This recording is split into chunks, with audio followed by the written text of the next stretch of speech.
Very good evening from Kolkata. I am Dr. Soumyadip Chattopadhyay, Associate Professor, Visva-Bharati University and Senior Fellow at the Impact and Policy Research Institute, New Delhi. On behalf of the team of the Center of Habitat, Urban and Regional Studies at IMPRI, I welcome you all to this city conversation series. And as we know that India is urbanizing and the growth is occurring across the urban spectrum. However, serious infrastructural deficits and basic service delivery gaps make these cities uninhabitable and also undermine their potential as an agent of fast-paced economic development. In recent times, the growing recognition of urban problems has coincided with the adoption of neoliberal policies and structural adjustment programs. These policies and programs call for reduction in government budgets for public expenditure and redefining the state-centric forms of urban service provision.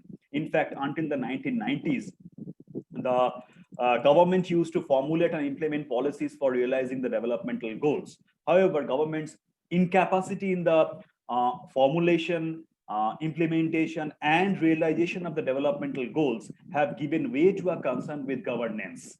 And under this new mode of governance, government is one of the actors in the process of governance, along with different non-state actors, including the civil society and the private sector. So broadly, the coalition among state and non-state actors play a major role in shaping urban governance regimes in India.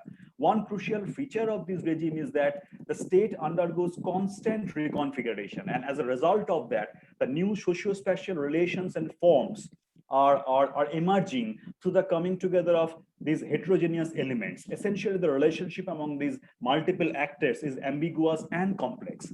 Informality is the other crucial feature of the Indian urban system. There are numerous studies on urban informality in India. Some of the studies, for example, show how some municipal authorities actively inculcate the regimes of informal land use in order to maintain flexibility to manage urbanization on the urban periphery, which they would not enjoy if they enforce the rigid regime of property rights. So again, this background, this everyday governance framework provides an important lens to understand how formal governance regimes are related to informal arrangements or associational activity at the micro scale, for example, in a market, neighborhood, or a park, and all these include the site-specific rules. And these are typically short-term, fragile, and fluid, and they are produced and maintained through daily interactions among the different actors. And there are 5 important aspects. Who are the actors?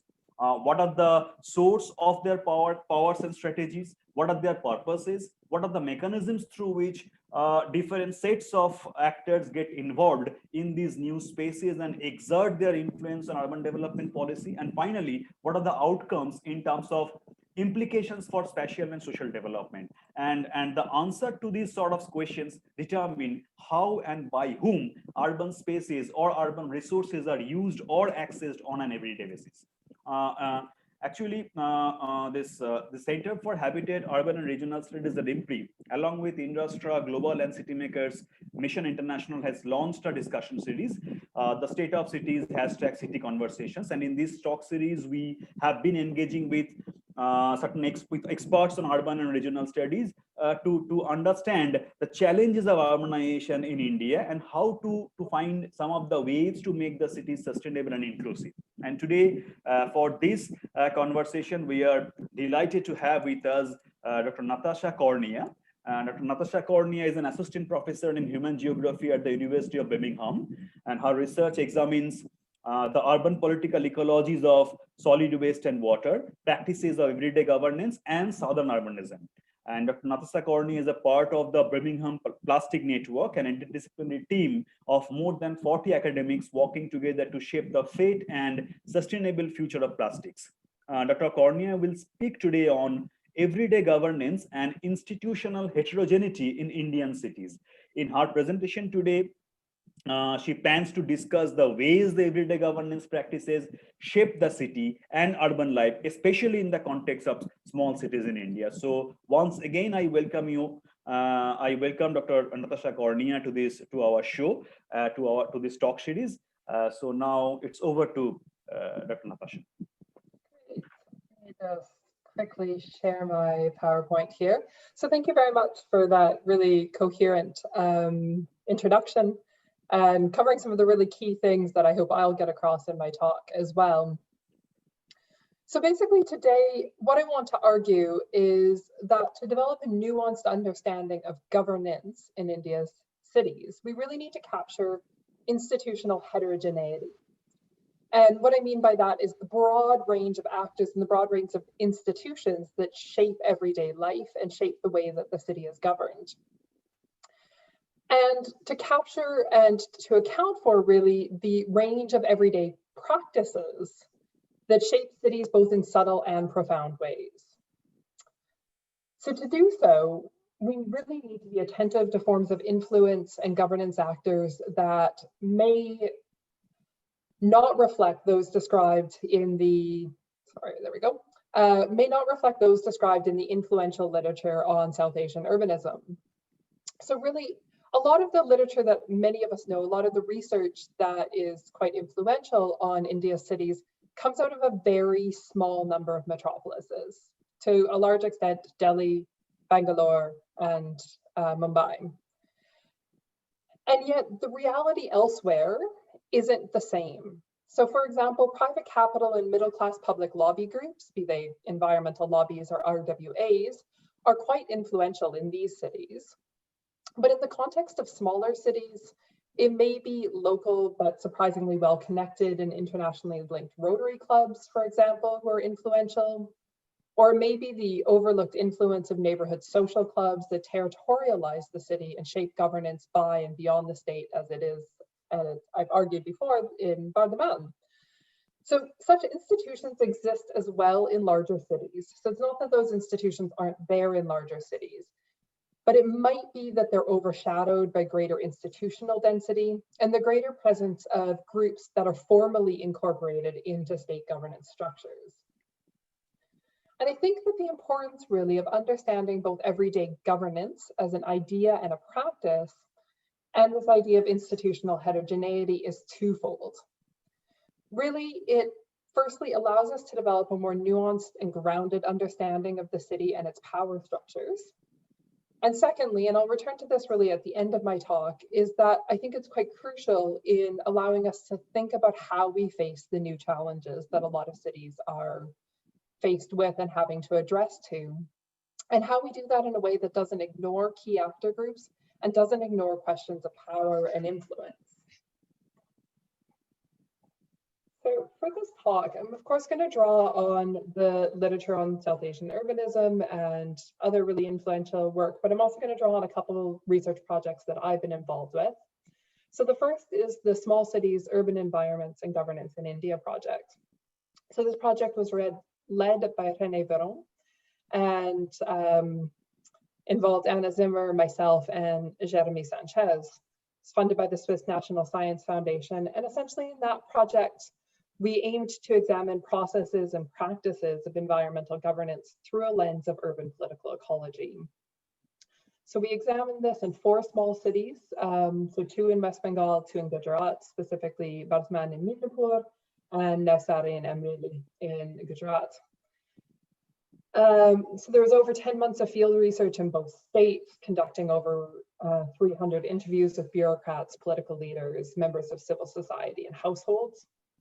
So quite an extensive qualitative data set with an addition of a very small scale survey.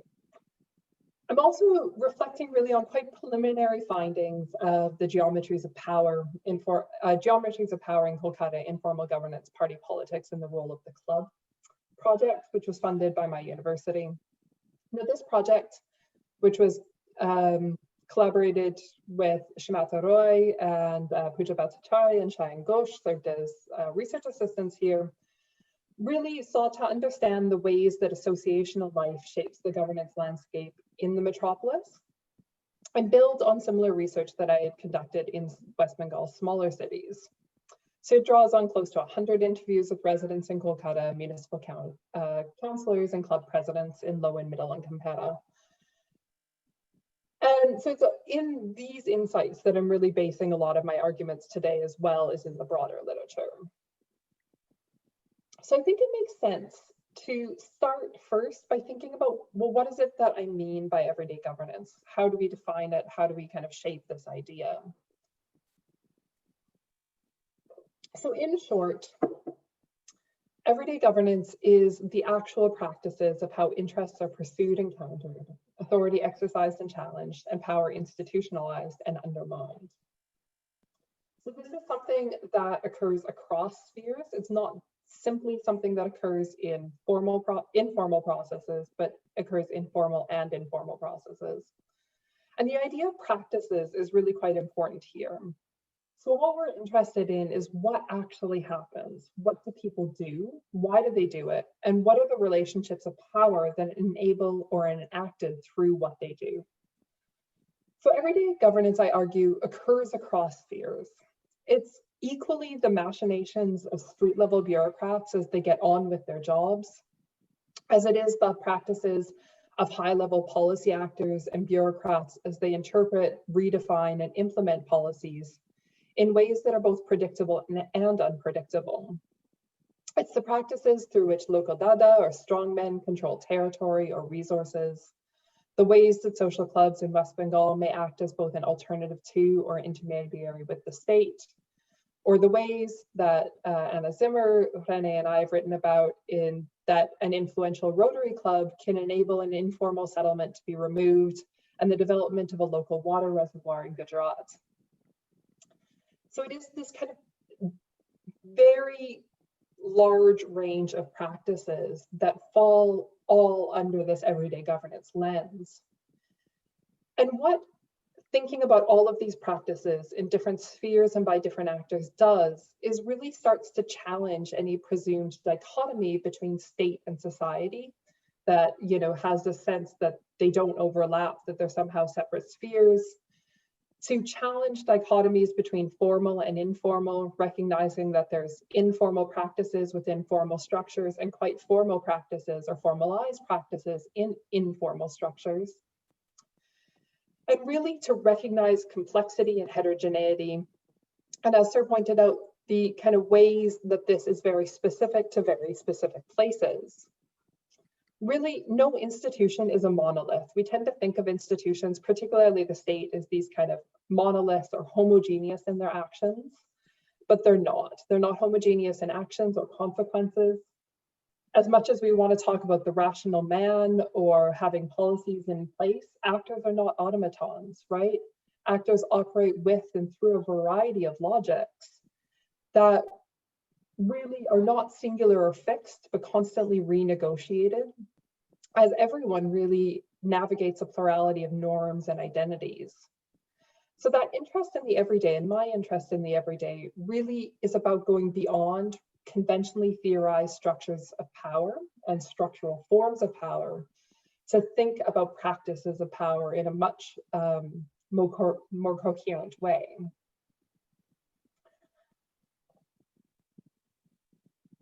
Now, India is a really interesting context because it has this really rich history, I think, in the kind of academic world of thinking about these issues.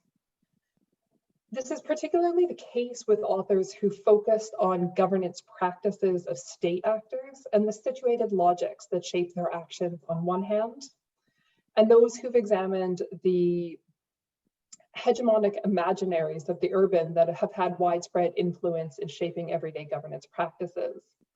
So here I'm referring to the work as diverse as Fuller and Binet, Hansen and Steptout, of course, Akhil Gupta's work and Asher Gertner's work, for example, is a wide range of examples here. And we can think about, for example, Asher Gertner's work, which really showed how world-class discourses in Delhi created a new aesthetic that makes it possible to map environmental pollution onto the bodies and the settlements of the urban poor, and the nuisance that both represent. Others have been quite deliberate with and interested in demonstrating the state as a heterogeneous actor and the ways that power relations have been reproduced through deliberate performances, in short, through everyday governance practices. And increasingly, we're seeing really rich and nuanced analysis, again, coming from a range of social scientists, that is thinking about understandings of the state and actors who are maybe not state actors, but acting in state-like ways. So often employing mimicry as a tool for legitimacy, for example. And here I'm thinking about the work, wide range of work coming from Palit Narayanan, Ranganathan, True Love, for example.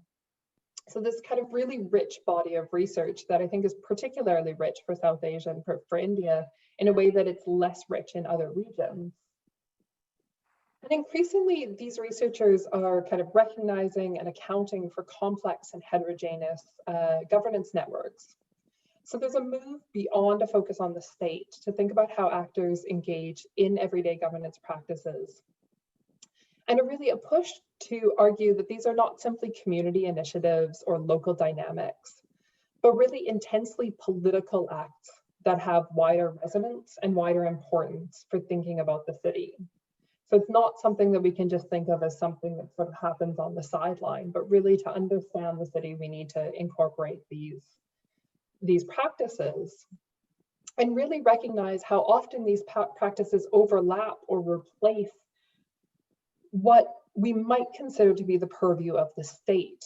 So, for example, in the provisioning of what we'd consider to be municipal services, or broadly what we'd consider to be law and order. So here I'm thinking about anything from substituting for the courts and dealing with disputes, to providing security, to sometimes dealing with crimes in and of themselves. So it's in this space, really, in thinking about institutional heterogeneity, thinking about overlapping systems, actor configurations, and networks, that really a lot of my research lies. So this research, and not just my own, so I'll draw on it in a minute, challenges, as I noted before, these dichotomies between state and society, but also ideas, I think, around legitimacy and, for lack of a better word, illegitimacy. And here I'm thinking about, for example, and as Sir pointed out, this kind of agenda around governance is often framed in terms of good governance. And good governance is something quite top down, and so long as everything follows the rules that are written, then that's good governance, without really thinking about outcomes or anything, or kind of power structures within that, and frames everything else as bad governance. I don't really have a lot of use for those sorts of terms. I think that it's just a lot more complex than that, and that we need to think about these mutating assemblages of actors, materials, and institutions.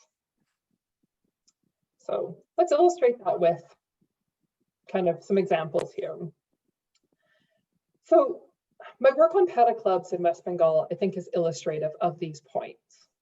So I've argued in recent publications, drawing on research in West Bengal's small cities, so particularly Bardhaman and Mindapur, that while these para clubs, and these are technically social clubs, they're clubs that understand themselves to be social clubs, they're for social work, sports, the holding of pujas, and often very much frame themselves as non-political, very specifically and actively frame themselves as non-political. So whilst these clubs have relatively little ability to, for example, help residents obtain birth certificates or do these kind of quite formalized state actions, I argue that they're still really influential governance actors in these cities, in part because of their ability to mutate as and when needed between their role as an alternative to the state, for example, settling property and inheritance disputes, but also mundane disagreements between neighbors, and their role as an intermediary with the state. So in many para or localities, the club really acts as an institutional voice when making demands on the state. So respondents would tell me that when the club goes, they represent all of us. When I go, I represent my household. And so they have a power as an institution. As well, they can serve in other purposes, and in other ways as an institution. For example, allowing councillors to gain access to particular areas of the city, particularly when residents of that area oppose the party of the council that party the councillor represents. But the ability for clubs to act in that way is something that's produced and reproduced by a whole range of everyday governance practices.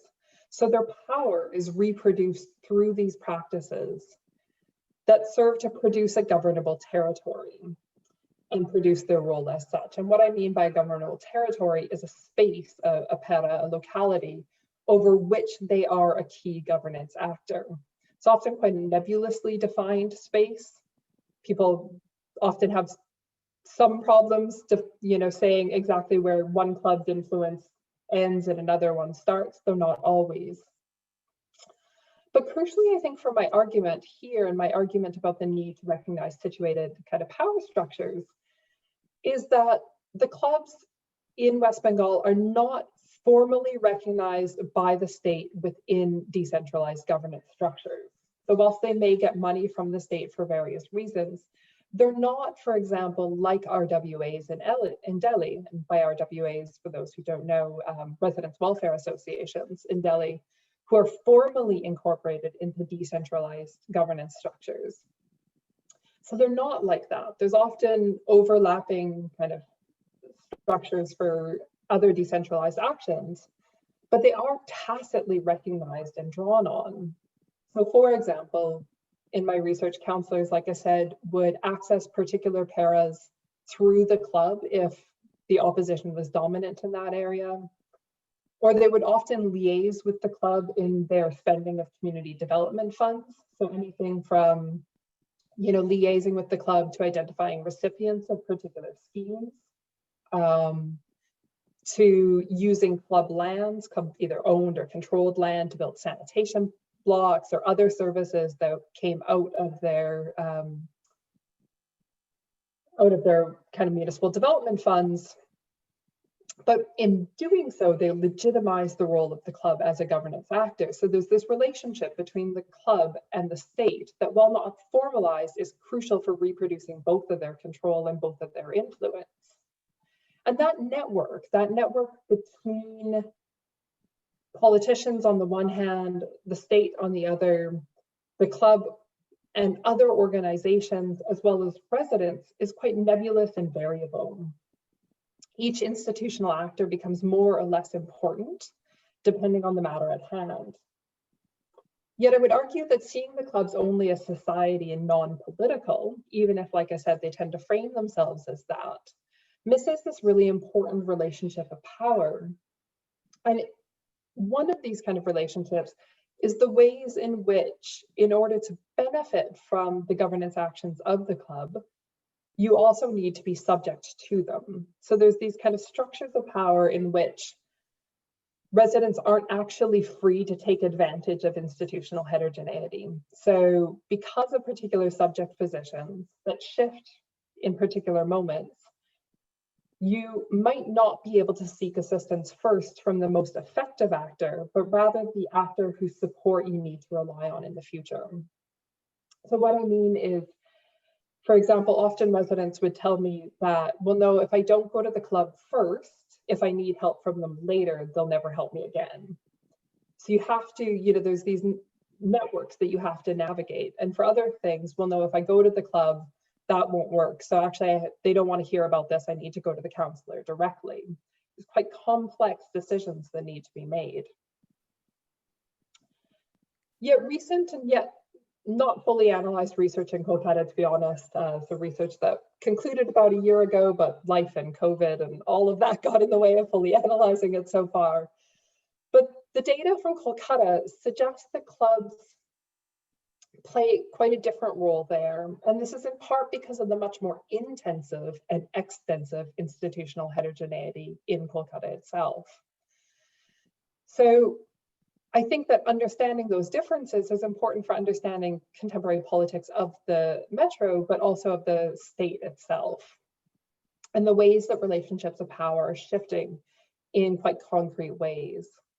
So while some respondents continue to see the club as influential beyond their role as a disciplinary authority, or beyond their role as a kind of social actor, and by social I mean like in terms of hosting puja and things like this, others began to note a change in relationships of power locally, often towards more overtly political institutions, or those institutions who more overtly benefit from political patronage, even if they're not officially part of the party or state apparatus.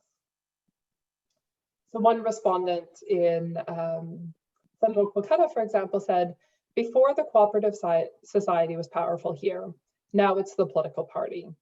They became powerful in whose direction the wind blows. They'll have a party and office in their name. And in the broader interview, they talked about the differences between dealing with the cooperative society versus when they used to deal with the club, framing that the club had previously been like the village head, village panchayats, and now no longer have that role. So these networks of power between state, the party, and associational life, but not limited to clubs, obviously, is much more nebulous. This in turn, I think, has implications for how we understand everyday governance in the city and how in theory we would respond to governance challenges.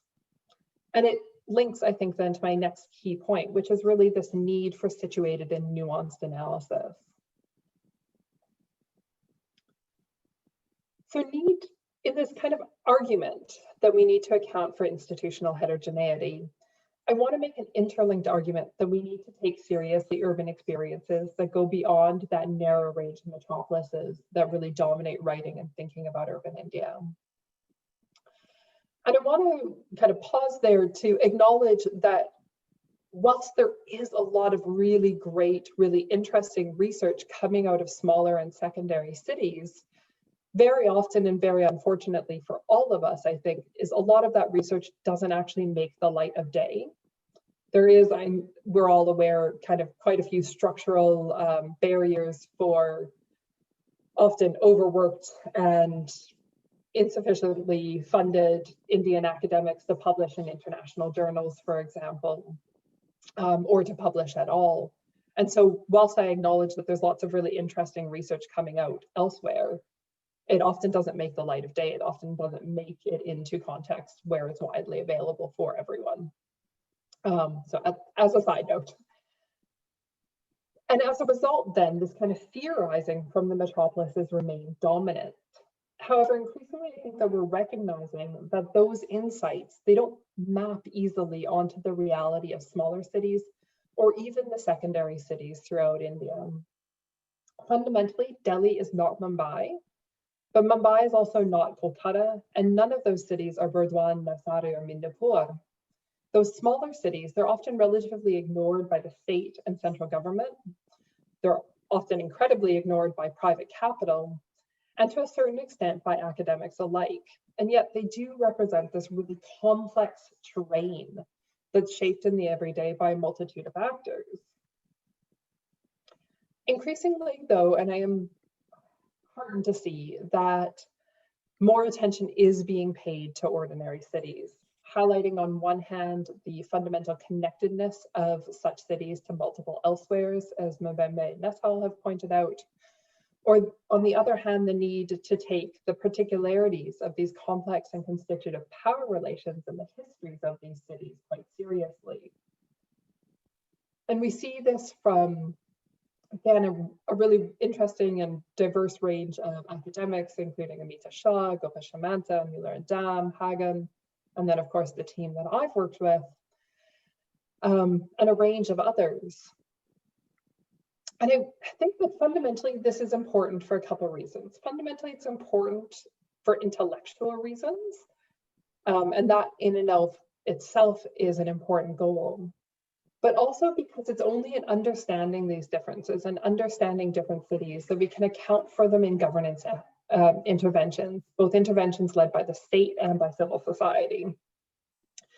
And it's only in accounting for those differences can we begin to think about how we render all cities more just and sustainable. Which really brings me to my final point here, which is how I think that everyday governance can help us to understand the challenges that cities face and particular future challenges. And really cities are facing a lot of kind of new challenges, ranging anywhere from the effects of climate change and the need for sustainability, the need to respond to things like the SDGs, but also, of course, more pressing issues, and the more immediately pressing issue would be COVID-19. And as someone based outside of India, it's been really hard for me to track exactly what's happening in India, not least of which is because beyond a few cities, not much is reported in the news. And I think it'll be some time until we have really engaged analysis of COVID-19 responses, and crucially for me, how COVID-19 responses have had long-term effects. But it's clear that both in the responses to lockdown and in the ongoing efforts to address the virus, a variety of institutions have been important. Reports from across the country often speaks of the role of benevolent societies, clubs, NGOs, RWAs in responding to the short-term needs of many through, say, food parcels and sanitation drives, but also the ways in which they served to control territory in ways both helpful and problematic. For example, I'd read reports of RWAs choosing to block up the doors of flats where there'd been a positive case. A move on one hand, which could be seen as trying to control the spread of a virus through a densely settled colony, but on the other hand has questions about legitimate uses of power and really the potentially deadly effects of locking people into a flat in case of a fire or another disaster. The response of the state as well has been quite mixed, and of states. We see examples of good practices on public health standpoints, but also questions of justice and proportionality. So for example, Dharavi is often raised up in the international media as this kind of best case response or as a success story, but the experience on the ground, and from what I can gather, is much more complex, right? So people, again, being sort of forced into not leave Dharavi, and questions of, is that appropriate as well? As well, I think we can recognize that these responses have been really spatially uneven. So I have kind of regularly checked in with former participants in an NGO that I was involved with in Mumbai, who dominantly live in low-income settlements in kind of southern Mumbai. And they've reported that some of them have had really good access to support and food parcels, for example, whilst in other settlements, they've seen no access to any sort of support either from NGOs or the state. So there's these really kind of uneven responses as well that really serve to highlight that we don't experience the city equally, and we don't experience COVID-19 in the city equally. But I think that everyday governance raises two key questions, I guess, for the post-COVID city. The first is fundamentally these questions of power. And that is, how have responses shifted or reshaped networks of power in the city? Which actors, through what responses, have reproduced their role or their kind of legitimate claim on power, and which have perhaps seen their influence diminished? And how does that reconfigure territories of governance going forward? And secondly, and perhaps more practically, is how can we recognize and mobilize heterogeneous institutions to enable more effective and ideally equitable responses to challenges such as the pandemic? So from my stance, and admittedly this is a political orientation, what I'm arguing for is not that we just let society get on with it or let society deal with it. I think that the state has a really important role to play despite the challenges of capacity that face the Indian state. But rather, it's this kind of call to recognize what happens on the ground and who's involved in this, who are the key players, and how does recognizing those players allow us to respond in flexible ways. These are in some ways quite simple questions. Who are the gatekeepers? Who has legitimacy and who doesn't? And how does that shape our responses? And how does that potentially hamper responses if we get that choice wrong? And there's likely to be different in different cities and in different parts of the cities. And that, of course, presents then this operational challenge. Top-down hierarchical structures create intentional or unintentional disconnects often between state actors and those both inside and outside of the state who operate on the ground. Yet flexible governance responses are also complicated governance responses. So what I'm calling for isn't very easy. Top-down hierarchical responses are, I mean, not that they're easy, but they're kind of much more straightforward than a flexible response that seeks to understand what's happening on the ground before you respond. There's also then questions, again, that relate back to power. Is inherently any response that involves these institutions will reproduce existing or power relations of some. Reproducing some as locally powerful while sidelining others. So there's risks as well that we entrench unequal power relations, for example. Potentially very particular risks in communities that are more heterogeneous, where there is kind of locally powerful groups. So there's lots of questions here that I think in some ways it's quite fraught, and yet also offers a lot of potential for kind of recognizing and accounting for these networks and addressing future challenges. I have no magical solution to how we do that, but I do feel like there's potential for that. So I think I'm going to stop there. Talked a little bit longer than I planned, but have a chance for questions.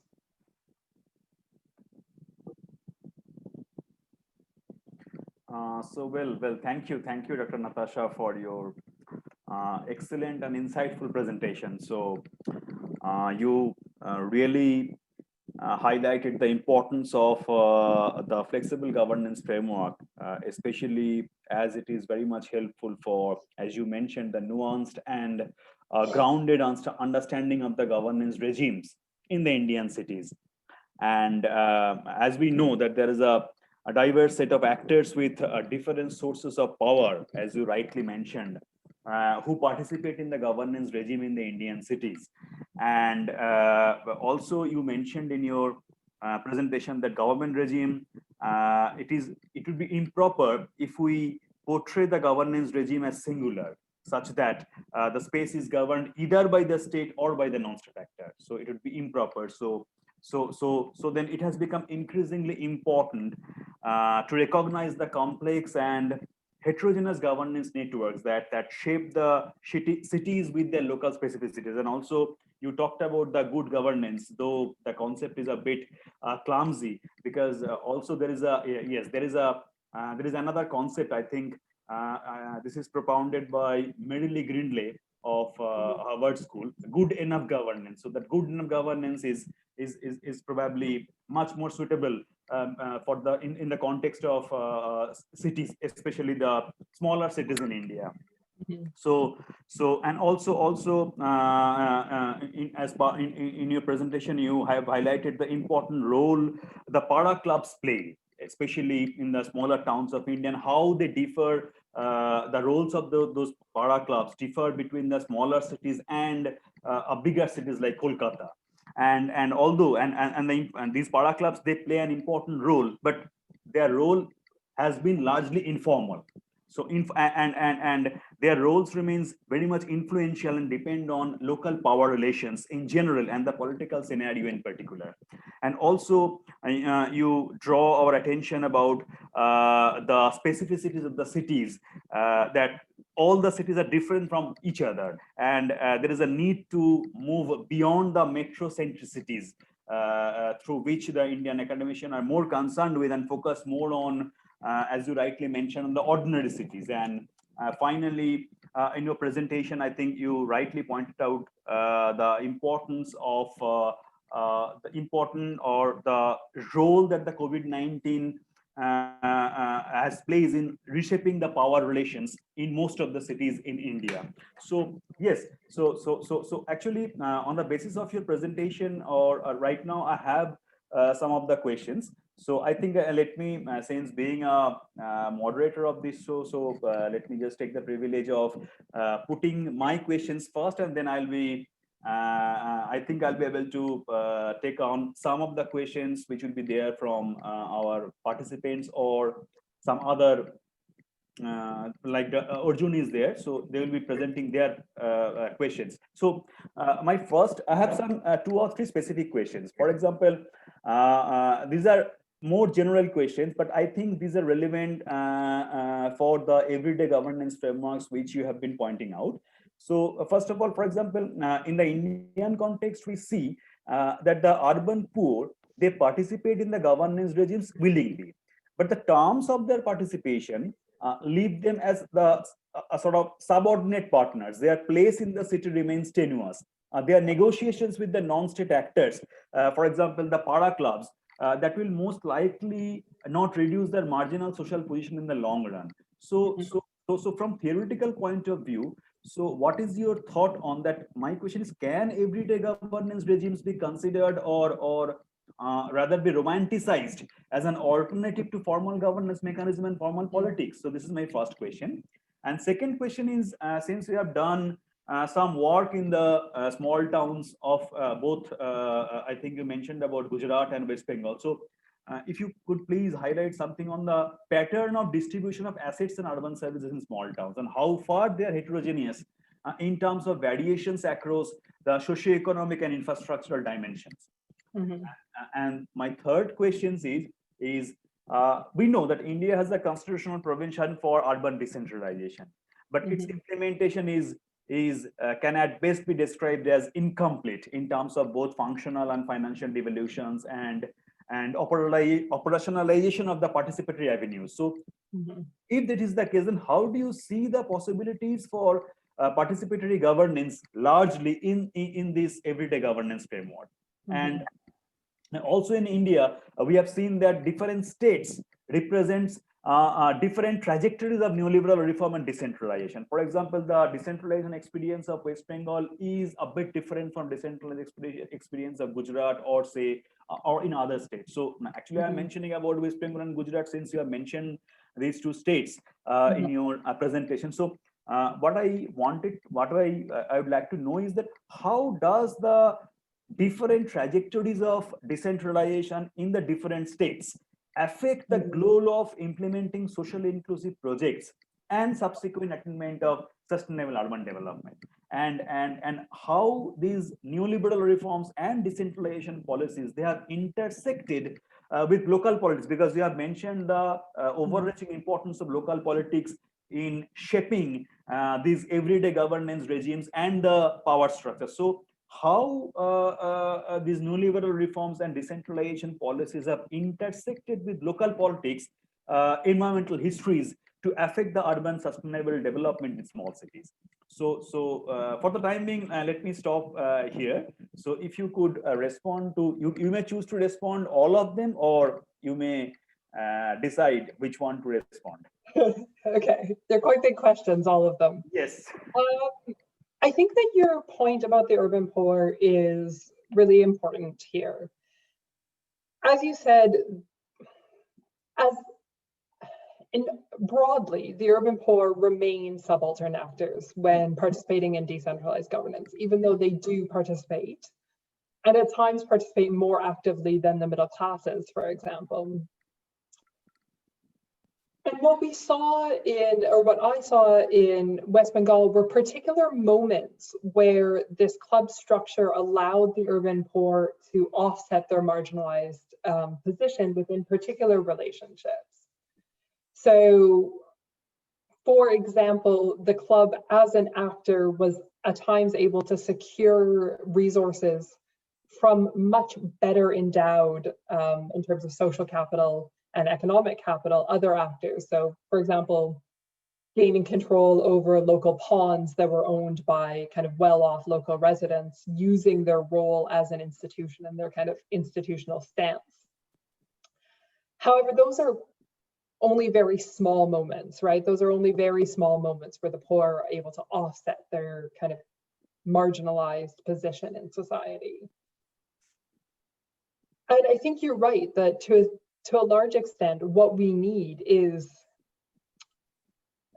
a much more kind of formal politics, and not by politics here, it's not necessarily party politics. In fact, that seems to not help very much either, but is a kind of a much more sustained political shift that recognizes the kind of marginalized role of the poor and the quite complex ways that, of course, community and caste intersect with that.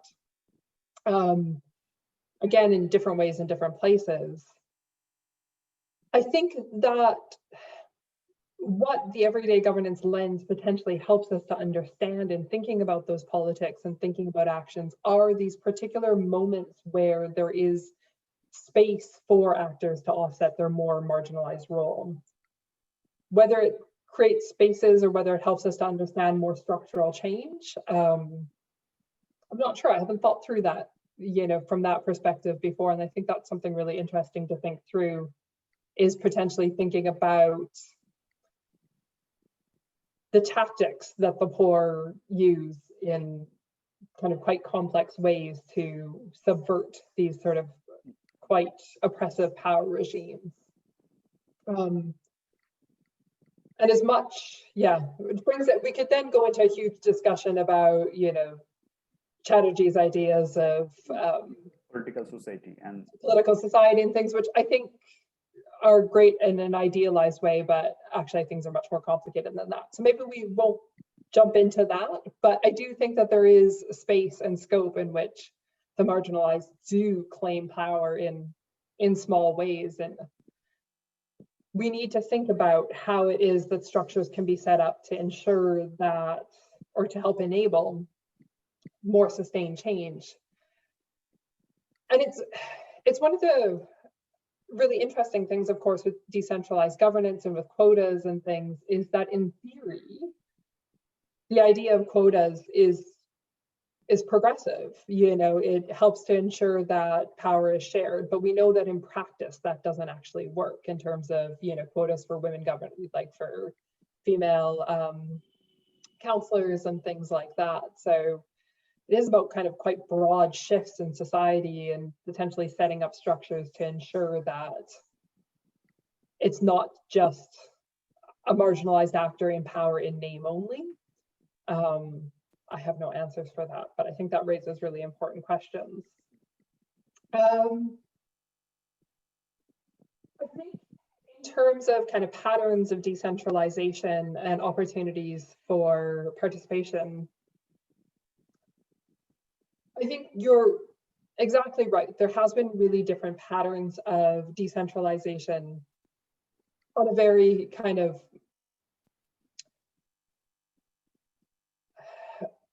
in both subtle and significant ways. So we often see decentralization has often been incomplete and on paper only.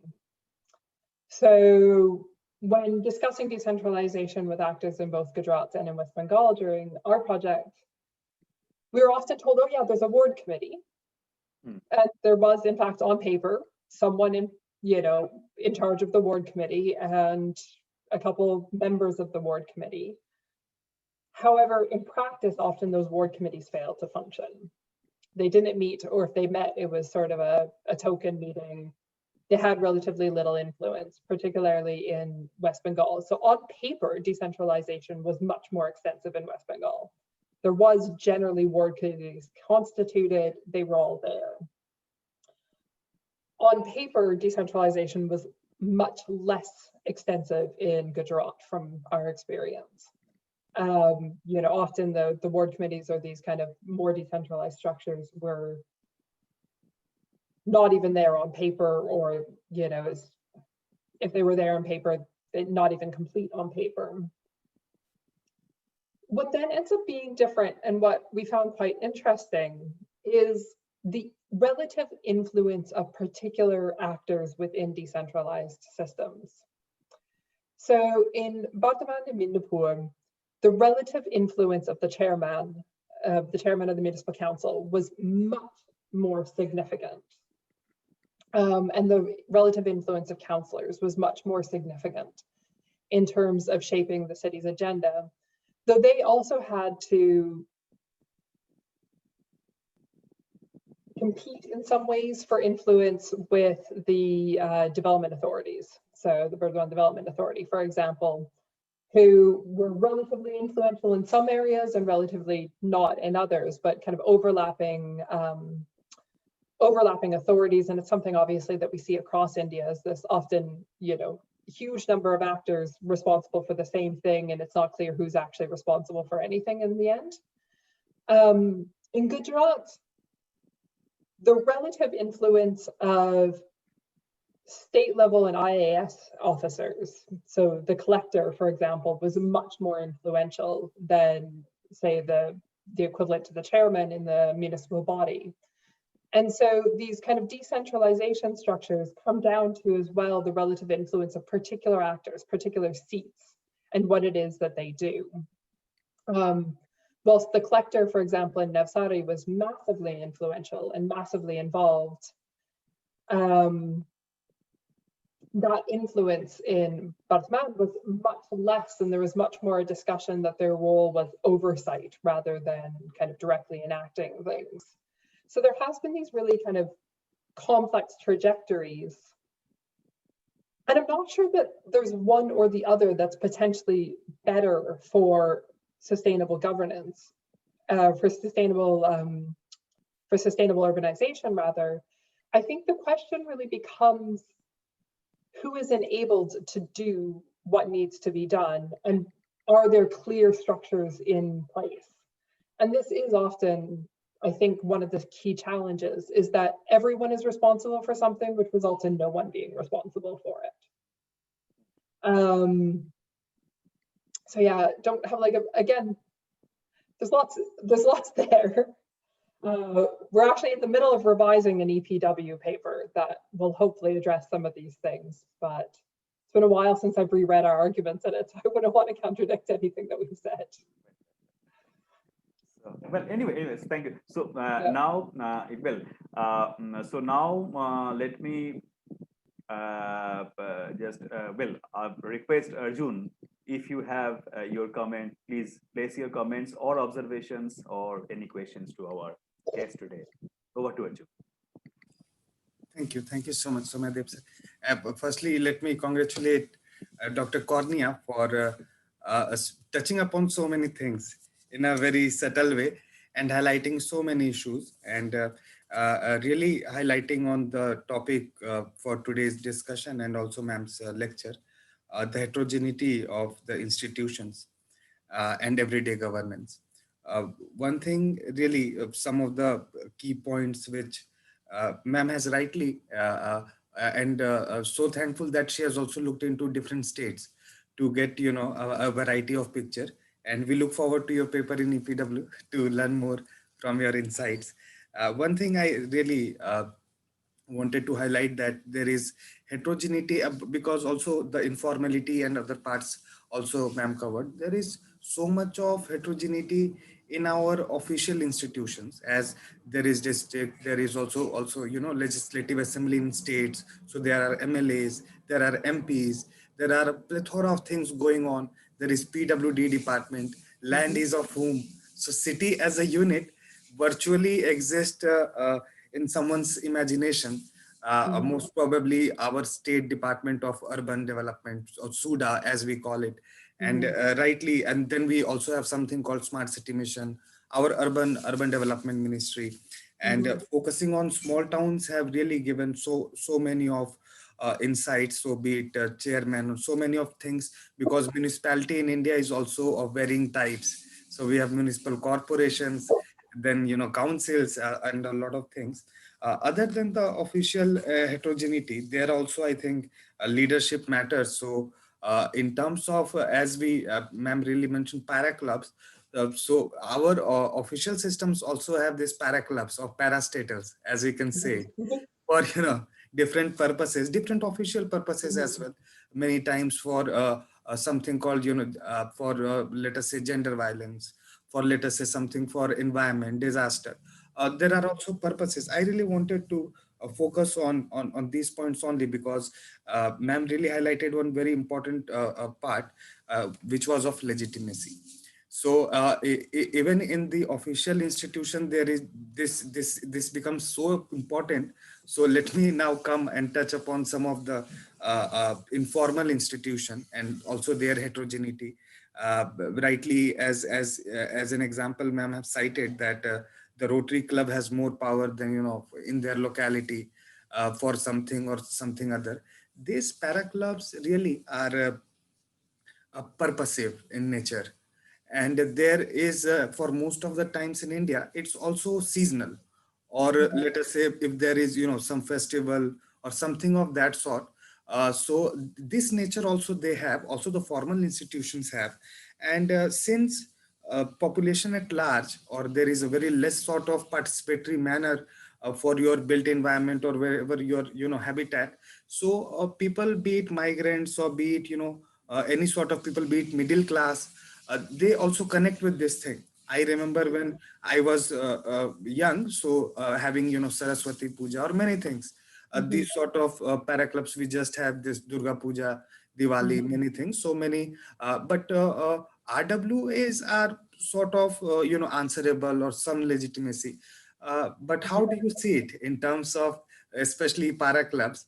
How do you see it, and especially in the context of the control they have, because there are positive as well as negative connotation, especially in Indian context, especially pertaining to crime and violence, this sort of things. Uh, so, and I was also thinking that what do you have to say, that what constructive role they can play during this time of pandemic or recovery in terms of service delivery, welfare delivery? What can be the constructive element which can be also used, highlighting this sort of public engagement at local level for solving their, local crisis or highlighting any issue. Uh, Other than this, one thing really pertaining to this pandemic, Singapore has really demonstrated this example that they are leading this fight against the pandemic by having a technology or citizens friendly or even migrants friendly, because some of the outbreak really happened there in dense compartments for migrants. What do you see in terms of migrants? Because most of our cities are also economic centers, so other dynamics also comes in. So how do you see that this para bodies should take the power or control or have their role in everyday governance, also learning from the experience of your other countries, and what can be taken forward in terms of policy or the schemes, or what steps can the government can take at central level, also at a local level? uh, what do you see are lacking or the strong points in India or Indian cities, which can be really emulated as best practices or normal practices, as we are talking about everyday governance, but also what we should not practice in our everyday governance, that what should the mistakes which we really should not make. Yes, thank you again so much, Dr. Natasha. You can just choose to answer. I think this question about the clubs versus the, say, RWAs and questions around legitimacy are interesting, because it becomes questions then of, well, who is legitimate? So is an actor legitimate simply because they're incorporated into a state structure, or are they legitimate when they have support of the local people? And is it necessarily that RWAs have more support of kind of the totality of the population within their area than a club might? And I'm not sure it is. And which is why I've tried to say that like legitimacy is actually quite a complex thing. So if people accept the kind of governance actions of a particular group, they gain legitimacy through that, right? If people turn to them, that is a form of legitimacy as well. Their power is legitimized through those practices. And I think that these clubs, like you said, they do serve these kind of quite important roles of, for example, hosting pujas and organizing social events that are both kind of about bringing community together, but also about serving the poor. You know, there's often schemes in which, you know, the kind of local poorer people are given clothes or food, or in, you know, particularly middle class areas, that then kind of charity that's involved. And I would even argue that those actions need to be seen in a slightly more complex way than simply social work. Social work is political. And through doing that, through hosting the puja, and particularly through chanda, right? Like if you have to donate to the local puja society or the local club before puja, and even if you don't really want to donate, you kind of have to donate in order to be seen as a good member of your locality. or simply because, as I've seen in West Bengal, because the club boys stop you on the road and don't let your car go past until you give them money, often in a receipt book that's already filled out to tell them how much money you're giving them. That is a practice of power, right? So whether it's coercive or not, by buying into it, and I'm not arguing that people can easily opt out either, but buying into it, their role is reproduced as this kind of locally powerful actor. So they're quite complex things, and it's really easy to really kind of quickly write it off as like, you know, just a nice community initiative. But I think that whether it's an RWA or a club, using these sorts of festivals is a way that their wider role in the community, their role in solving disputes, their role in determining, to some extent, even who can move into communities, you know, the need to, if you're a migrant to a community, to go to the RWA or to go to the club to, you know, introduce yourself, again, possibly donate in order to kind of have a role in the community. These are quite intensely political and quite intensely about power structures. No, saying they're political doesn't mean that I think that they're bad. There's a lot of benefits that come from RWAs and clubs, as much as there are kind of some problematic elements. So respondents regularly told me stories about, for example, when we speak about the club, about how, you know, my husband died and the club took up a, you know, donation for me, and that helped me, you know, survive for a few months until my son could start working, or they paid for someone's funeral, or when my daughter got married, I couldn't afford it and they helped me with that, or they own an ambulance and that's the only way, you know, all of these things that are actually quite good, or they helped to navigate in order to get water from the municipality, particularly in informal settlements where that's sometimes a struggle to get municipal services. All of those are really constructive things. Even pujas are constructive things in many ways if we think about kind of our lives as, you know, complex societies. But it is then these questions of the ways that it supports each other, and I guess my need to, or my argument that we need to not just think of them as like quite simplistic structures, and to recognize kind of what else goes along with that, both constructive and negative. I'm going to leave the Singapore as example question simply because I think Singapore is such a massively different context with a massively different role of the state. That I couldn't even start to unpick that, I don't think. In terms of policy schemes and what's lacking or what's strong points, I teach a class on kind of urban environments in the global south to my students, and I always tell them that one of the really interesting things about Indian policy is that generally the policies themselves are quite good, right? Like generally the policies are the ideas behind the policy. Now there's scope to critique them as well, but on paper they're often quite good. So let's even think back to kind of JN and URM. Yes, you could have accused it of having kind of a metro bias, and it did, but there was the corresponding UIDSMT, is that the right? Yes, acronym, you know, to address kind of small and medium-sized towns. So there was a recognition of the need and how the needs of those towns are different.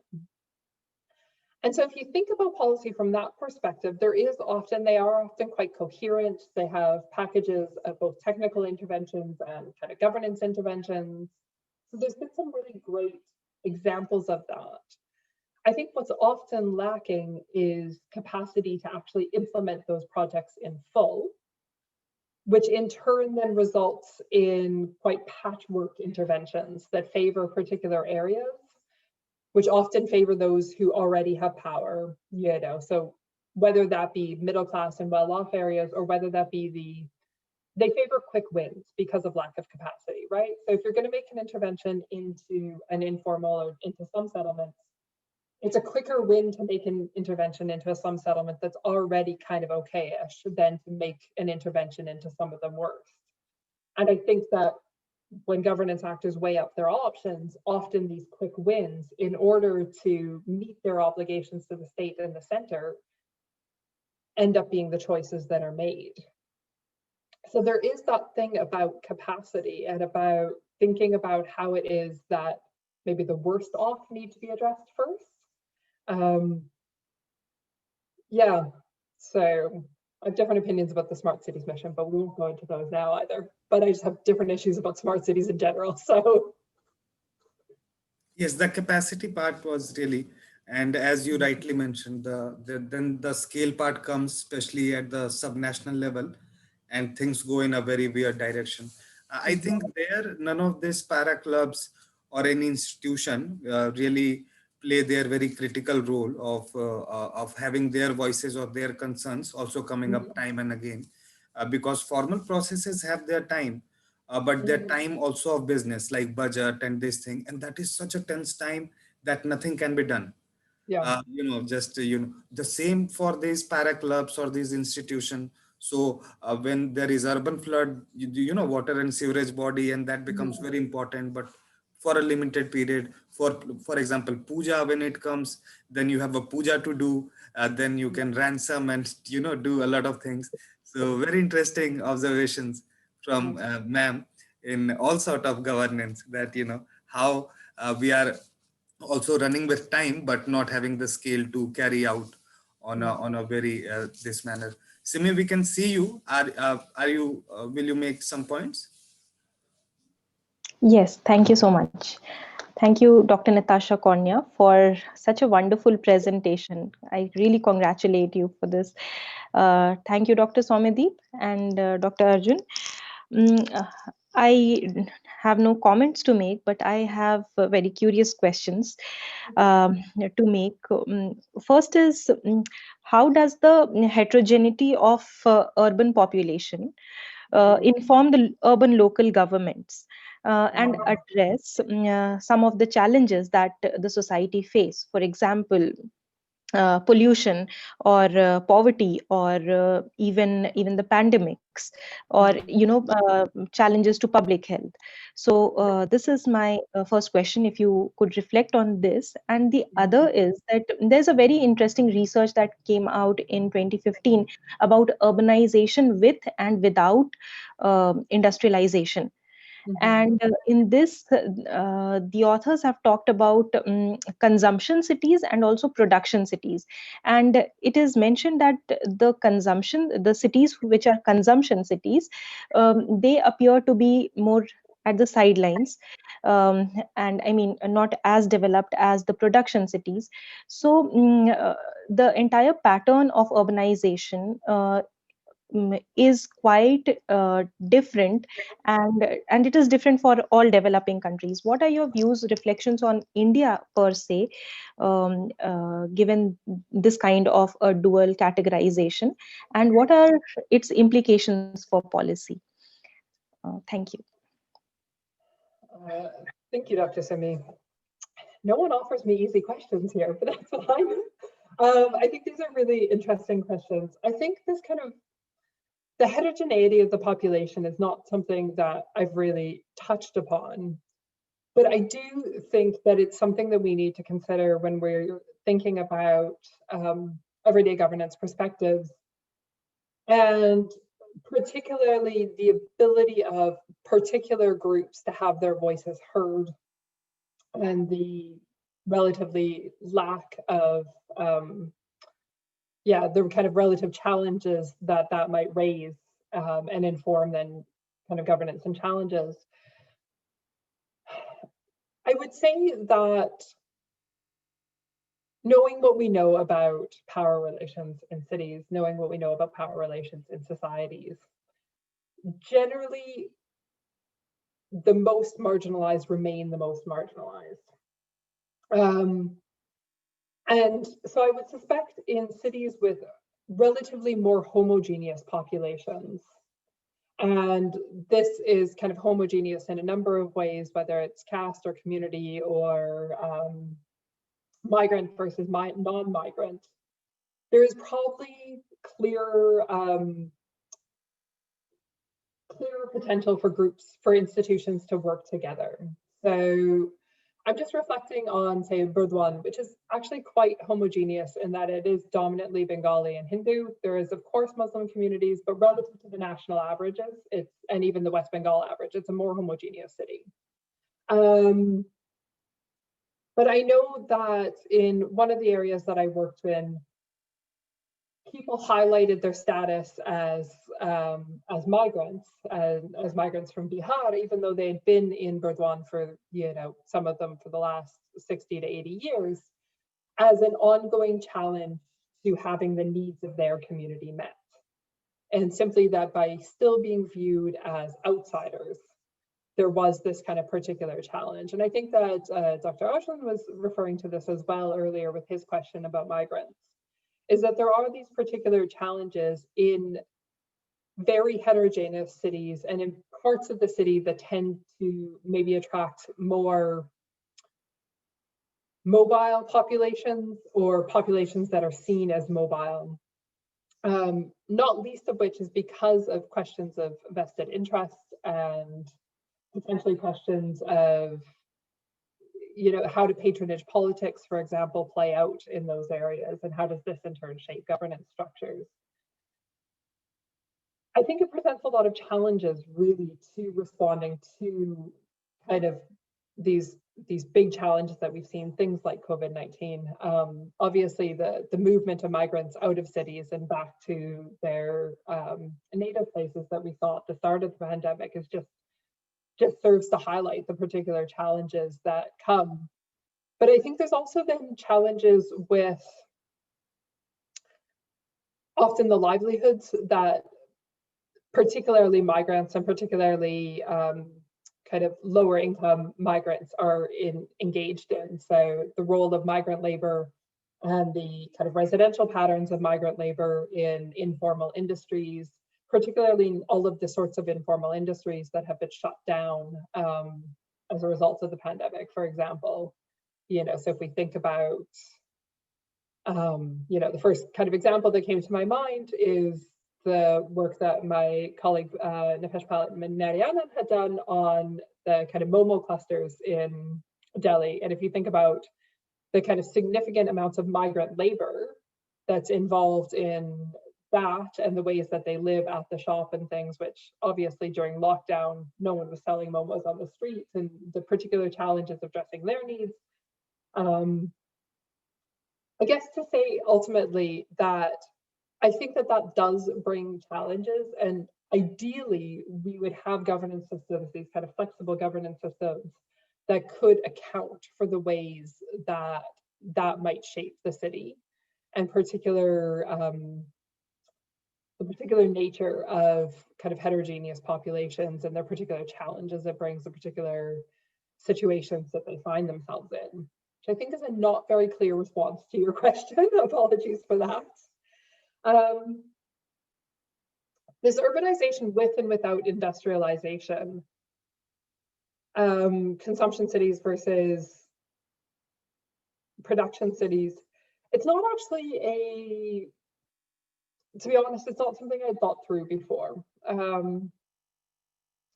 think it was maybe raised yesterday in Genius Talk, or anyways, I've just recently come across this, this kind of division, which I'm not sure how I've just recently come across it, since, like you said, it was published in 2015. But I do wonder if it fundamentally then shapes the kinds of institutional heterogeneity that we'll see in cities. In terms of, I'm thinking about kind of production, if we think about production cities, so cities where industrialization is important, I suspect that we would see a lot more influence from private capital and the role of sort of industry bodies and what they need, but also their relative ability to influence other governance actors and to make choices about how the city is shaped and about the structures that are in place versus consumption cities. Obviously, the smaller cities that we worked in with our first projects, these were all really, I guess, largely consumption cities. There is some production in Burdwan, but largely consumption cities. They exist as district capitals largely, rather than kind of key industrial sites. And now I'm wondering what if we kind of rethink through our previous project through this kind of lens it might reveal. So yeah, it's an interesting point for me to take away to me. I think that's really interesting. If you don't mind emailing me with the authors, that would be really great. Sure, no problem. Thank you. No problem. Thank you so much. So I just have queries which is related to your talk. Like, you may have a very quick answer to it. Like, to what extent do you think that the political culture influences the informalities associated with the everyday governance practices? Now, why I'm actually raising this question, because you surveyed two municipalities. One is two areas. One is at Burdwan and another is Midnapur. So, if two different political parties with different political ideologies have been were influential there, then do you think that that this political culture with specific political ideology would be in some way influential in determining the effectiveness or the local power relations which you have talked about in the everyday governance framework? What is your thought on it? In short, 100%.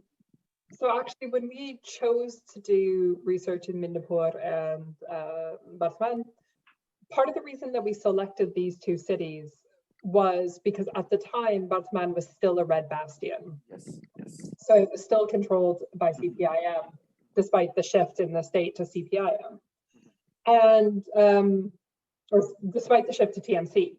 And so our initial thought was that thinking about Midnapur as a TMC dominated city and Burdwan as a CPIM dominated city would allow us to explore that exact thing. The elections that happened shortly after I started fieldwork then resulted in a wholesale shift to the TMC in Burdwan. And I think what we saw even during the period of fieldwork was already shifts in which institutions were more or less important.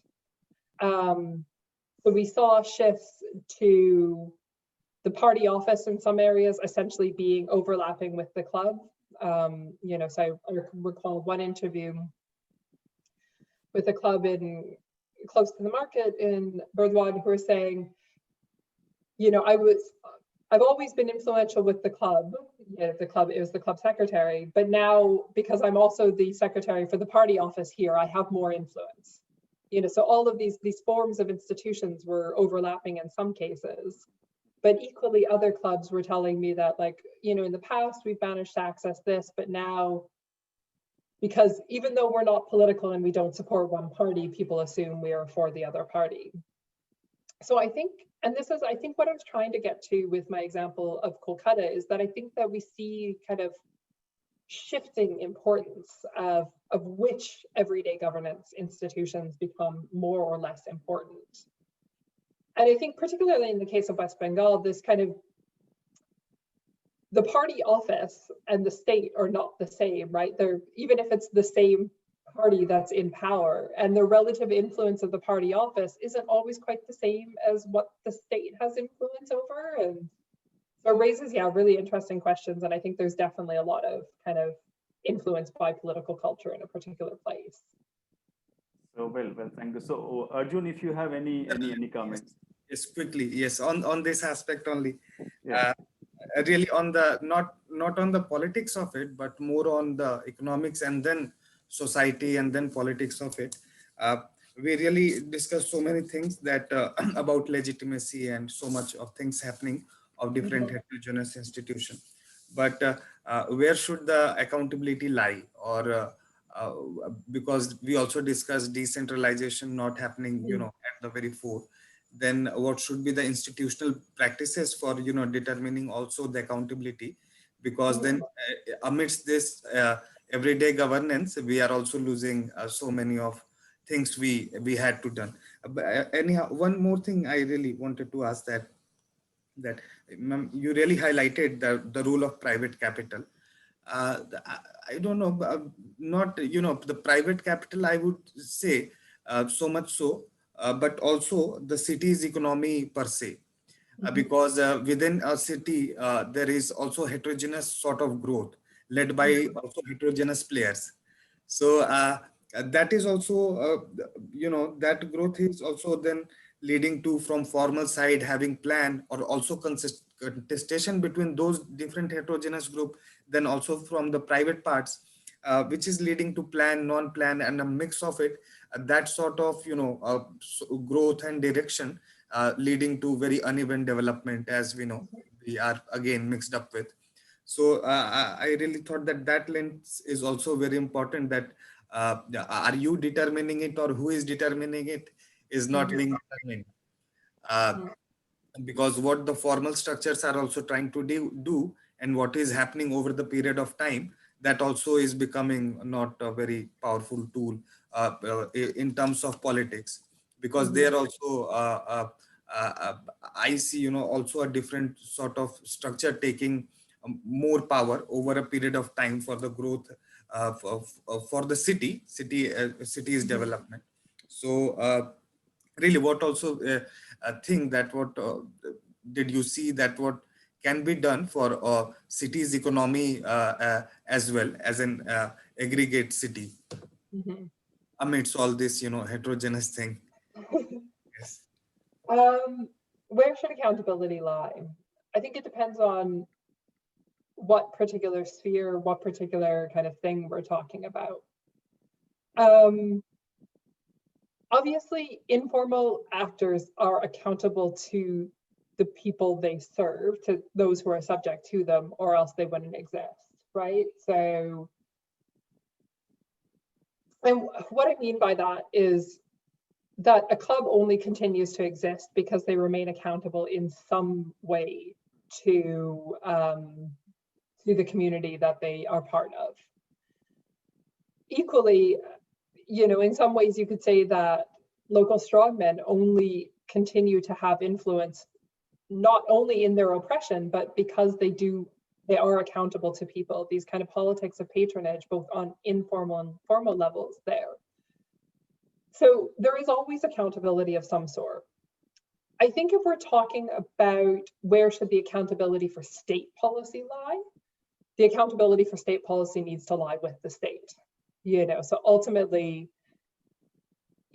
as beneficial as I think it can be to incorporate all of these kind of informal institutions, both in sort of participatory ways, but also in delivering state policy, it's of no use to anyone if essentially once the money changes hands, the state washes their hands of it.